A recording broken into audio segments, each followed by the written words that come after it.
Happy Monday. What's going on, guys? It's Ricky with Techlit Solutions. Hope that you guys are all having a great start to your Monday. Markets have been all over the place. They started off really strong, pushing up to highs of 745. And this was based off of the news that JD Vance pretty much announced that, hey, we are still here talking with Iran and Switzerland, and we've pretty much outlined for the next 60 days what we plan to do with Iran. So showing great progress is what was disclosed.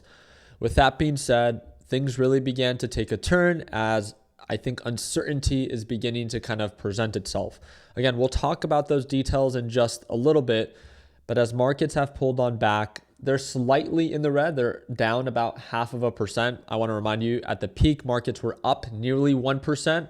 Please be very careful, especially right now. Markets, although they are elevated, right? If we look at the 1 hour, the 4 hour, you guys know that I'm all about, at overbought levels, I'm all for shorting.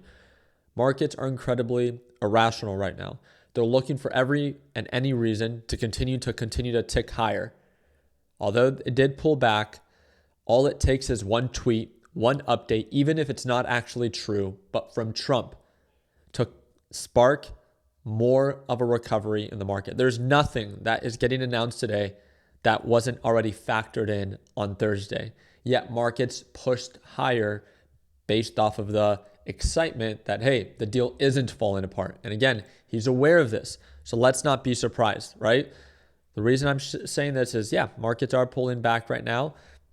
Let's make our money shorting. Take profits when it makes sense. Do not carry these positions longer than what you know you should, right? They are testing oversold levels, and there are some pretty big losers today, right? SpaceX is down almost 10% on the day. Over 500, billion dollars has been wiped in the market. And this was, again, in the original 20 minutes that markets began to sell off. SpaceX is a big portion of that. It lost 10% of its value. It was at a $2.3 trillion market cap, 2.4. It's lost about $250 billion worth of market cap value. This is a great reminder, right? No one could have predicted this because we didn't know how high it was going to go. But we knew that eventually, based off of history, just statistically speaking, every IPO is different. And I'm not here to point the finger and say, hey, I told you so. But statistically speaking, that is why when it came down to the IPO, if you guys watched our videos, we talked about the potential and the upside that, yes, with the most anticipated IPO, what SpaceX could offer, but also that there is a history with these IPOs. And statistically speaking, when they rally and then the hype ends up fading or uncertainty begins to present itself, corrections follow. And now we are back at the same levels that we were from its IPO day, meaning that unfortunately for anyone that purchased it leading up to the highs of 230, they're down roughly 20 to 27%. Again, another great reminder that anytime that you want to invest in a speculative asset, you don't do it with margin or with leverage, as again, it can quickly turn against you and become a terrible thing. Now, we don't know where we're going from here, right? You guys let me know down in the comment section what you plan to do. Do you think that this is a dip buy opportunity? There was a quick little disclosure today for SpaceX announced that it has $100 billion in cash of June 19th, 2026. And this was officially released by SpaceX with their SEC filing. With that being said, is that enough that can spark enough excitement? But it's also not just SpaceX. Did you guys look at the other space companies? We have Rocket Lab that's been getting absolutely destroyed. Rocket Lab is down 7, but it was down roughly about 10%. From highs of 156, it's lost $50 per share, roughly right around 36 to 37%. What happened to all of this excitement about space exploration? This is the part that's very tricky about the market. It's all about sentiment. Everyone knows that all of this was incredibly hyped up. There's moments where it literally feels unstoppable. It's so irrational. Oh, we need to be doing this space exploration. We need to be investing these billions of dollars into these companies. And then all of a sudden it seems like, hey, we could actually go about without any of this. And the change of sentiment is insane. Remember, that is what, in my opinion, SpaceX is. It is a speculative asset, but obviously it has Elon behind it. So it's going to be very interesting to see where it trades from here. If it begins to break below 160 and falls below its IPO price, I think that's where things can become pretty dangerous. And this is before any of the insiders can actually start to sell.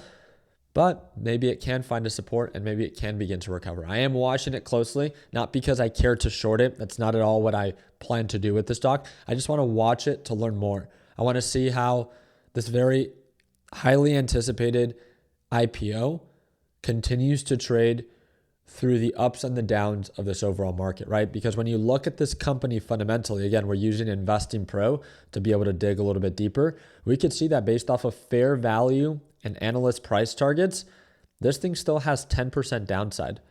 And based off of what it actually makes as a company, oh, Ricky, but we don't care about, well, you should, right? Because it, at the end of the day, still matters what this company is producing.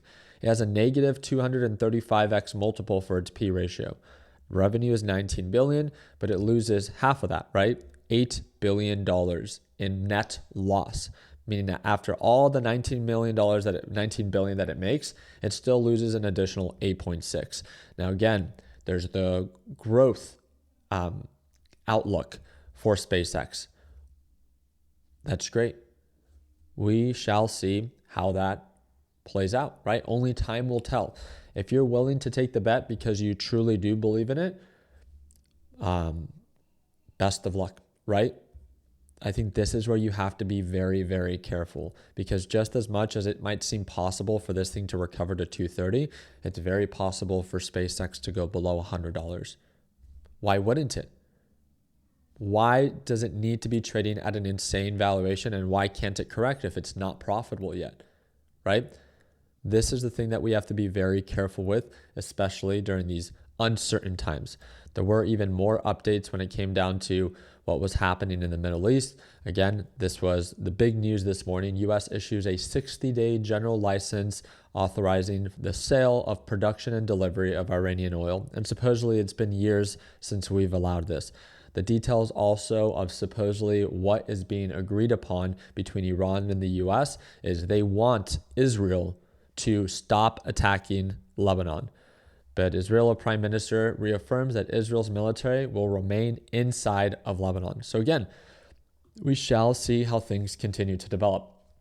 If there is more uncertainty that injects itself into the market, then markets have every reason to continue to correct, and speculative companies like SpaceX will most likely continue to fall. Because remember, during uncertain times, irrational valuations are not truly supported. But during bullish times, and irrational valuations can be supported. So it's very important to pay attention to the sentiment of how much conviction or how much uncertainty we have behind the market. And again, knowing when to step on the gas and knowing when to be a little bit more on the conservative side. I'll make sure that I do my part in keeping you guys up to date. Again, if you guys want to check out Investing Pro to be able to use this software, it's going to be the first link in the description down below. But also do not forget, if you guys want to watch us trade live as soon as tomorrow, that's our LPP team. Second link in the description down below. Also, you can scroll down. You can preview one of our previous live trading sessions before you even join LPP. But on top of that, I wanted you guys to be aware that I wanted you to take time to calculate how much trading capital you have, how much you risk per trade, and what your win rate is with the proper risk to reward ratios and the number of trades you take per day to be able to determine how much you could actually make, or if you could make any money based off of your current risk to reward.